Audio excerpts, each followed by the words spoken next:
پتہ نہیں بات واضح ہو رہی ہے.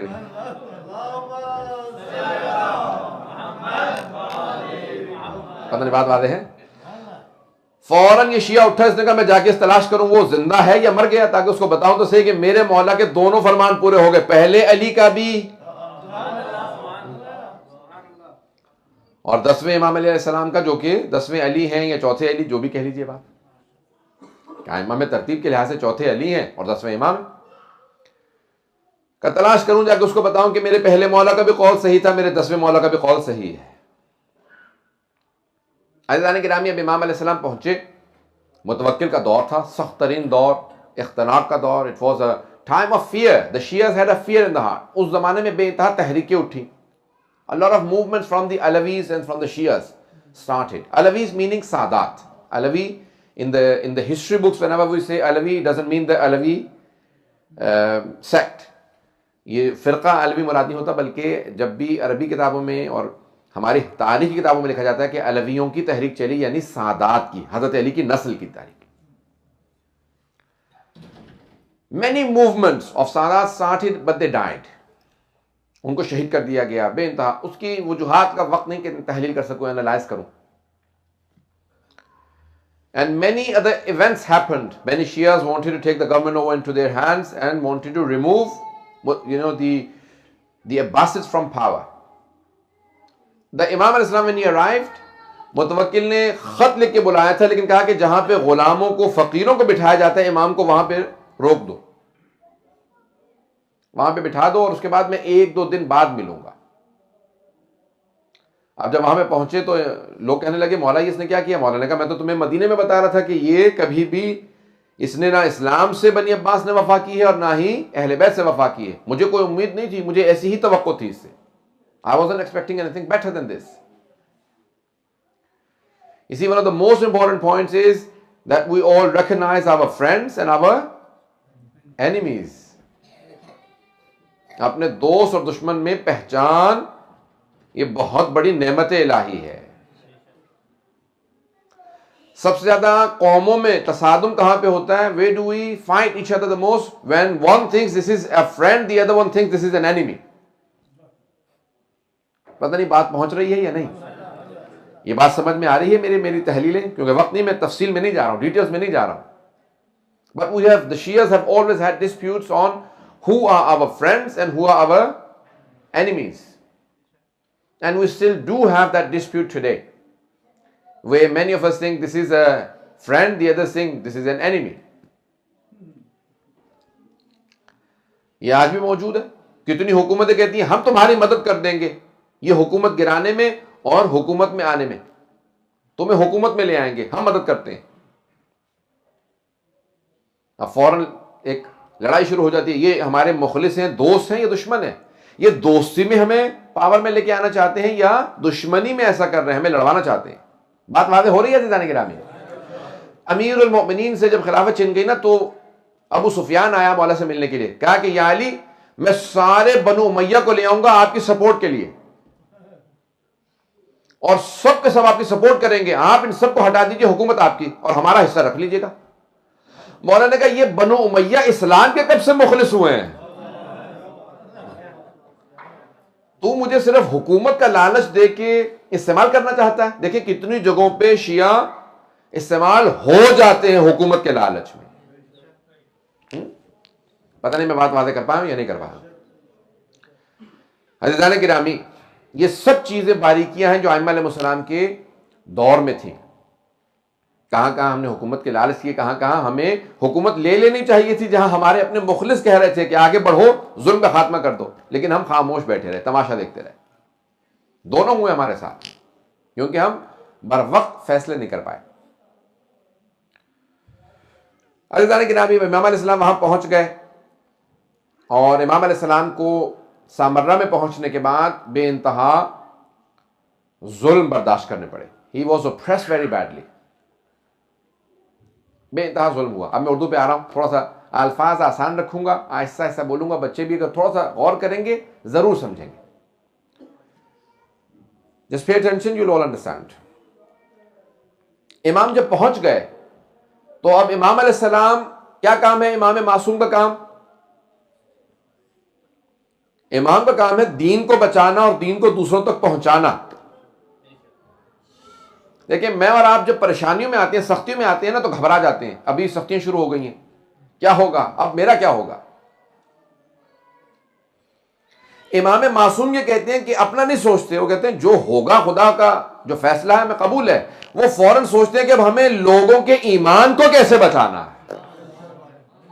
جان بچانے کی پرواہ نہیں کرتے، کہتے ہیں ہمیں لوگوں کے ایمان کو کیسے بچانا ہے. کیوں؟ وہ امام المتقین ہیں، ایمان کے ضامن ہیں، جانوں کے نہیں. کربلا میں جانیں دی ہیں لوگوں نے لیکن ایمان کے آخری درجے تک پہنچے ہیں. پتہ نہیں بات پہنچا پا رہا ہوں یا نہیں. جانے گرامی کربلا میں ایمان بچے، جانیں نہیں بچی. کربلا سے آج ہمارا بھی ایمان بچتا ہے چاہے جان چلی جائے. اب وہ سارے اسی بات کی طرف کہ حالات کیا بنیں گے. مولانا نے کہا نہیں، ایمان کا بچانا ہمارا فریضہ ہے، لوگوں کا ایمان محفوظ رہے. اس کی پوری کوشش یہ تھی کہ اس طرح سے کرے اظہار متوکل کی کہ امام اس کی تائید کرتے ہیں، اس کو انڈورس کرتے ہیں، اس کی بیعت کرتے ہیں. اور امام کی پوری کوشش یہ تھی کہ لوگوں کو واضح ہو کہ یہ ظالم ہے اور امام معصوم ہے. توجہ ہے لوگوں کی میرے ساتھ؟ عزیزان گرامی، امام علیہ السلام نے جہاں پہ آج امام کا حرم ہے نا سامرہ میں، where the haram is, that's where the امام علیہ السلام lived, that was his house. یہاں پہ امام کا گھر تھا. اپنے ہی گھر میں دفن ہے، کسی کا احسان نہیں لیا. وہی جو جناب سید الشہداء نے کیا، پہلے جا کے کربلا کی زمین کو خریدا، کہا کہ میں نے خرید دی، زمین میری ہے. اب دوسرے یہاں غاصب ہیں، جگہ میری ہے. امام علیہ السلام نے فوراً وہ جگہ لی کہ یہ ہمارا. اب عزیزان گرامی، میں ایک واقعہ سے پیش کرنا چاہتا ہوں. متوکل کتنا ظالم تھا، اس کے دل میں کتنا بغض اہل بیت تھا، کتنا کینہ تھا. How much hatred did he have for the Ahlul Bayt? He used to drink openly, شراب پیتا تھا کھل کے اور توہین کرتا تھا، اشعار کہتا تھا. ایک مرتبہ اس نے امام علی نقی السلام کو بلایا، شراب پینے لگا، بار بار امام کے سامنے ظرف پھینکتا تھا، اشعار کہتا تھا. امام نے کہا نہ یہ تیرا محل کام آئے گا، نہ تیری یہ شاعری، نہ تیرا ظلم. جب روز قیامت خدا حساب کتاب شروع کرے گا سب سے زیادہ پچھتانے والا تو خود ہوگا. مورخین کہتے ہیں کہ امام نے اس انداز سے اس کے اشعار کا اشعار میں جواب دیا کہ اس کا نشہ اتر گیا اور رونے لگا. انسان کا نشہ بعض اوقات ایسے حالات ہو جاتے ہیں کہ انسان کا نشہ اتر جاتا ہے، اس کو بہت بری خبر دے دیں، نیند اڑ جاتی ہے. بہت سے عزیزان گرامی، آئندہ ایک واقعے کو پیش کرنا چاہتا ہوں. انشاءاللہ تعالیٰ ایسا صاحب آپ لوگوں نے نیا مرکہ لیا ہے، تعمیرات میں کام کر رہے ہیں، خدا بند متعال تکمیل ہوگا انشاءاللہ، بن جائے گا. پھر یہ ذرا آوازیں جو ہیں وہ ڈسٹرب نہیں کریں گے، ایسا ایسا ترقی ہوتی چلی جائے گی. آپ نے بھی مسلح بچھا لیے ہیں، خدا بند متعال اس میں برکت دے اور ترقی عنایت فرمائے. عزیزان گرامی، متوکل نے ایک مرتبہ in his court he decided that he will sit on the throne, and the Ahlul Bayt always opposed to the throne and they always wanted a pulpit, a member for themselves. ہمارے ائمہ نے ہمیشہ نفرت کا اظہار کیا تخت سے اور ہمیشہ ممبر کا مطالبہ کیا. اس نے کہا کہ جاؤ جا کے امام کو بلا لاؤ. ایک جادوگر آیا تھا، سب کے ذہنوں میں واقعہ آ گیا ہوگا کہ ایک جادوگر، there was a magician he had called either from Africa or from India, he tried him and he said yes, he's a good magician. So he said, I'll invite the imam and you trouble him a bit and I just want to see the look on his face. Maazallah, just to degrade the imam, میں تھوڑا سا امام کی توہین کروں گا نا، امام کے ساتھ معاذ اللہ استغفر اللہ جادو ہوگا، آگے پیچھے امام ہوں گے، دیکھیں گے، ان کا بے بسی دیکھ کے مجھے بہت زیادہ خوشی ہوگی.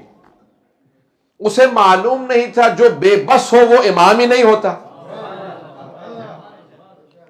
امام بے کس ہو سکتا ہے، بے بس نہیں ہو سکتا. بے کس یعنی جس کو کوئی نہ ہو، بے بس جس کا بس نہ چلے، ایسا نہیں ہوتا امام کا بس نہ چلے. تو اس نے ایک آدمی سے کہا جاؤ جا کے علی ابن محمد کو بلا لاؤ. امام کا نام لیا، کہا علی ابن محمد کو بلا لاؤ. اب وہ آدمی راستے میں سوچنے لگا پتہ نہیں کون بے بس سا امام ہوگا، کیسا ہوگا. اس کے ذہن میں درباری ملا تھے کہ بھئی اگر جو ہے وہ پیسے دے دے, اشرفیاں دے دے تو وہ خوش ہیں, نہیں تو پھر وہ اٹھا کے ڈانٹ کے باہر نکال دے, کھڑا رکھے دھوپ میں. پریشان, رات کا وقت تھا, اور اس نے اپنے دربار میں 400 people were sitting in his court. He said no one should show any respect to the imam, no one should get up. کوئی امام کی تعظیم میں کھڑا نہ ہو, کوئی دروازہ نہ کھولے امام کے لیے, کوئی پردہ نہ ہٹائے. محلوں میں آپ نے دیکھا نا, in palaces they have big curtains. He said no one should open the curtains, no one open the gates of the palace. امام خود اپنا دروازہ کھولے, نوک کرے. جتنا زیادہ معاذ ان کی توہین ہوگی اتنا مزہ آئے گا. اب پتہ نہیں یہ کیا سوچ رہا تھا. اس آدمی سے کہا جا کے بلا لاؤ, رات کا وقت تھا. عزیزان گرامی, امام کے گھر پہ پہنچا, دروازے پہ دستک دی. کسی خادم نے کہا کیا بات ہے؟ من بالباب, دروازے پہ کون ہے؟ دروازہ کھولا, کہا علی بن محمد کو بادشاہ نے بلایا, خلیفہ وقت نے بلایا. تو خادم نے کہا وہ جو سامنے قبر دیکھ رہے ہو نا, look at that grave in that corner, go inside the grave and you will find علی بن محمد. وہ وہاں پہ عبادت کر رہے ہیں. He is praying in that grave. اب وہ پریشان ہوا, اس نے کہا ہم تو دن میں قبر کے پاس نہیں جا سکتے, یہ رات میں قبر میں عبادت کرتے ہیں. اب تھوڑا سا اس کو احساس ہوا کہ اس کا مطلب ہے یہ وہ خوف کھانے والا آدمی نہیں ہے. سب کی توجہ ہے میرے ساتھ. ایک مرتبہ آگے بڑھا, تیزی سے گیا, امام کو دیکھا, امام کے چہرے کا نور دیکھا, ہیبت دیکھی, فوراً سوال کیا, کہا کہ انت علی بن محمد, کیا آپ علی بن محمد ہیں؟ امام نے فوراً جواب دیا, کہا مجھے ہی ہادی کہا جاتا. کہا کہ آپ کو محل میں دربار میں بلایا گیا. اب میں اپنے الفاظ میں پیش کر رہا ہوں.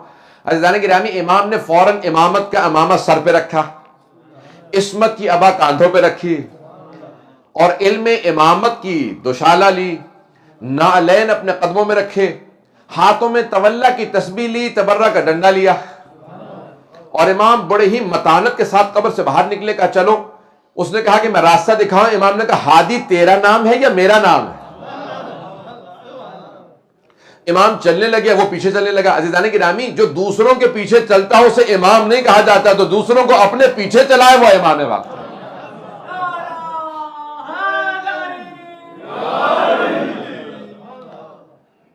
وقت نہیں, مجھے 5 منٹ کے اندر بات کو تمام کرنا, واقعے کو مکمل کر دوں, اور اس کے بعد پھر آپ لوگوں نے تھوڑی سی دیر کے لیے ماتم بھی کرنا. عزیزان گرامی, امام چلنے لگے.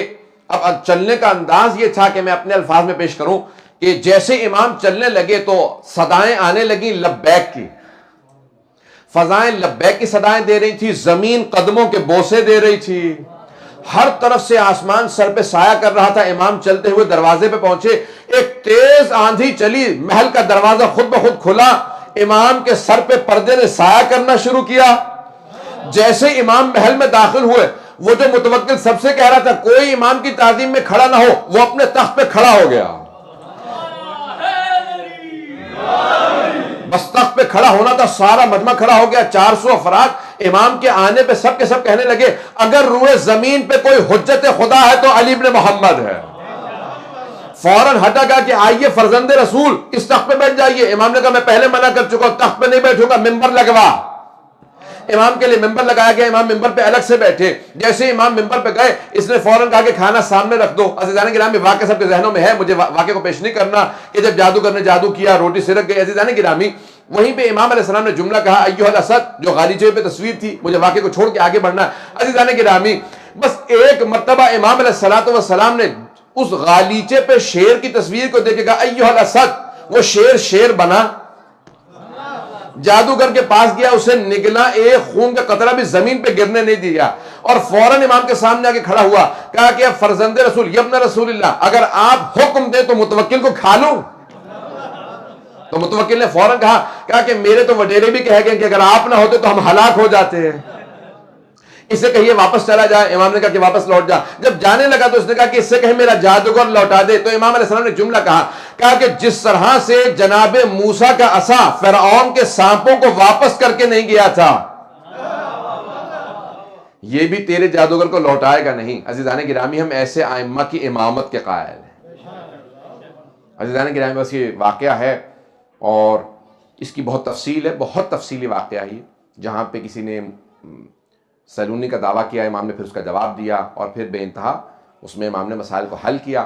عزیزان گرامی, اس کے بعد پھر بے انتہا امام پہ ظلم کیا گیا. متوکل نے خود اپنے بھائی سے کہا کہ ان کو زہر دے دو اور تاکہ ان کی شہادت ہو جائے. عزیزان گرامی, جب امام محمد تقی علیہ السلام کی شہادت ہو رہی تھی تو امام علی نقی علیہ السلام صرف 8 برس کے تھے، اور امام محمد تقی علیہ السلام کی والدہ زندہ تھیں اور وہ مدینے میں تھیں۔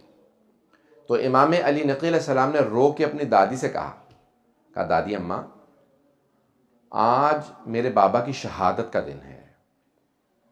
تو جناب صدیقہ خاتون رونے لگیں، کہا بیٹا ایسا مت کہو، میرا 25 برس کا جوان بیٹا ہے۔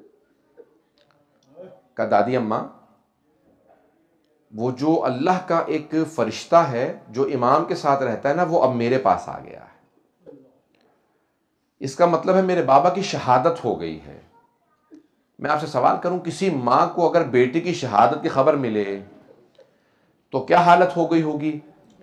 روایت کے الفاظ ہیں، جناب صدیقہ خاتون بے انتہا رونے لگیں، تڑپنے لگیں، اور ایک ہی دلاسا تھا، وہ ان کا پوتا، وہ جو 2 پوتے اور 1 پوتی تھی، ان کو سینے سے لگایا، پیار کرنے لگی، رونے لگیں، کہا کہ میرا بیٹا مارا گیا۔ بچپنے سے یتیمی اس طرح سے امام علی نقی السلام نے دیکھی ہے۔ میں سوال کروں یتیمی کیسی بلا ہے؟ یہاں تک کہ پیغمبر السلام فرماتے ہیں یتیم بچے کے سامنے اپنے بچے کو پیار نہ کرو۔ پوچھا کیوں مولا؟ کہا کیونکہ جب وہ دیکھتا ہے نا کہ کوئی اپنے بچے کو پیار کر رہا ہے تو اس کا دل ٹوٹ جاتا ہے۔ عزیزان گرامی، روایت کے الفاظ یہ ہیں کہ جب پہلی عید آئی تھی نا امام حسن مجتبیٰ کی شہادت کے بعد، یا مسلسل جب عید آیا کرتی تھی تو امام حسین علیہ السلام جنت البقیع اپنے بھائی کی قبر پہ جایا کرتے تھے، تو اپنے بچوں کی انگلی پکڑتے تھے لیکن سر پہ ہاتھ نہیں رکھتے تھے۔ تو کبھی کسی نے پوچھا اتنا پیار کرتے ہیں تو آپ بچوں کو کیوں نہیں پیار کرتے؟ کہا جب میں قاسم کو دیکھتا ہوں تو مجھے احساس ہوتا ہے کہ میرا بھتیجا کبھی یتیمی کا احساس نہ کرے، اپنے بابا کو یہ محسوس نہ کرے میرا باپ سر پہ نہیں ہے، اس لیے میں اس کی محبت میں اس کو زیادہ پیار کرتا ہوں، اسے سینے سے لگاتا ہوں، اس کے سر پہ ہاتھ رکھتا ہوں، اپنے بچوں کے سر پہ ہاتھ نہیں رکھتا، تاکہ میرے بھتیجے یتیم بھتیجوں کو یہ محسوس نہ ہو کہ دیکھو ہمارے جو چچا زاد بھائی ہیں ان کے سر پہ ہاتھ رکھنے والا ہے لیکن ہمارا باپ سر پہ موجود نہیں ہے۔ عزیزان گرامی، یتیمی عجیب چیز ہے۔ امام علی نقی علیہ السلام نے 8 برس کے سن سے یتیمی دیکھی، اور مسلسل یہ دیکھتے رہے کہ ہر طرف سے ظلم ہوتا رہا امام علیہ السلام پہ۔ عزیزان گرامی، جب جناب سکینہ بنت الحسین کو پہلا تماچا لگا تھا نا، تو انہوں نے اس لحظے میں اپنے چچا کو پکارا تھا اور کہا تھا کہ چچا جان آ کے دیکھیے ذرا میرے کانوں سے کتنا لہو بہ رہا ہے۔ عزیزان گرامی، ایک سوال کروں گا کہ اب ذرا ایک مرتبہ تصور کیجئے، وہ امام علی نقی علیہ السلام جو 8 برس کے سن سے مسلسل اپنے بابا کو محسوس کرتے ہوں گے میرے بابا کہاں پہ کاظمین کے اندر شہید ہوئے، وہاں پہ ان کو دفنایا گیا۔ عزیزان گرامی، اب یہ مسلسل وقت کٹتا رہا یہاں تک کہ آخری لحظات ہیں امام علی نقی علیہ السلام کے۔ عزیزان گرامی، کہتے ہیں کہ یہ جو ائمہ کو زہر دیے گئے ہیں نا، ان میں جو سخت ترین زہر تھے وہ 4 اماموں کے تھے۔ اب وقت نہیں ہے کہ میں تفصیل سے جا سکوں، آخری جملے کو پیش کر رہا ہوں، اس کے بعد آپ ماتم کریں گے۔ عزیزان گرامی، ذرا ایک مرتبہ آنکھیں بند کر کے تصور کیجئے گا، کیا تصور ہے؟ کہتے ہیں جیسا 4 اماموں کو زہر دیا گیا ویسا کسی کو نہیں دیا گیا۔ کیوں؟ وہ کہتے ہیں جو امام حسن مجتبیٰ کو زہر دیا گیا ویسا زہر کسی کا نہیں تھا۔ پوچھا کیوں؟ کہا کیونکہ امام کا کلیجہ نکل آیا تھا۔ کہا دوسرا کس کو زہر سخت دیا گیا تھا؟ کہا دوسرا امام رضا علیہ السلام کو۔ کہا کیسا زہر تھا؟ کہا جب زہر دیا گیا نا، امام نے فوراً اپنے چہرے پہ رومال رکھا۔ کہا کیا بات ہے کہ مجھے بار بار خون کی قے آتی ہے؟ کہا اپنے چہرے پہ رومال رکھا، کہا میرا پورا کلیجہ پانی ہو گیا ہے، کہا مجھے گھر واپس جانے دے، تیرا کام ہو چکا ہے۔ عزیزان گرامی، 2 اور امام ہیں، ایک امام علی نقی علیہ السلام، آپ کے بیٹے جب امام حسن عسکری علیہ السلام قریب میں موجود تھے، کہا بیٹا مجھے سہارا دے کے بٹھا دو، میرے اجداد رسول خدا علی مرتضیٰ سب آ گئے میرے لینے کے لیے، میری دادی زہرا موجود ہے، اجرکم اللہ۔ عزیزان گرامی، اور ایک ہیں امام حسن عسکری علیہ السلام جن کو زہر دیا گیا، سخت ترین زہر دیے گئے۔ عزیزان گرامی، یہ آخری لحظات کیسے عجیب و غریب ہوتے ہیں۔ روایت کے الفاظ ہیں، سامرہ تھا، امام حسن عسکری علیہ السلام نے خود سے اپنے بابا کو غسل و کفن دیا، کفن دینے کے بعد بڑے شان و شوق سے کہا گھر میں شیعوں کو جمع کر لیا، کہا میرے بابا کا یہی جنازہ پڑھ لو۔ کہا مولا بہت لوگ جمع ہیں۔ کہا نہیں، وہاں متوکل مجھے جنازہ پڑھانے نہیں دے گا، وہ خود جنازہ پڑھانا چاہتا ہے، میں اپنے بابا کا یہاں جنازہ پڑھاؤں گا۔ سب کو جمع کیا، کہا کہ یہاں جنازہ پڑھ لو، لیکن میں کہوں گا مولا جب آپ اپنے بابا کا جنازہ پڑھا رہے تھے آپ کے گلے میں توق نہیں تھا، ہاتھوں میں بیڑیاں نہیں تھی، ہاتھوں میں ہتکڑیاں، پاؤں میں بیڑیاں نہیں تھی، مولا آپ کی پھپھیوں کے سروں پہ چادریں موجود تھی، تازیانے نہیں مار ألا لعنة الله على القوم الظالمين وسيعلم الذين ظلموا أي منقلب ينقلبون. مات میں حسین، یا حسین، یا حسین، یا حسین.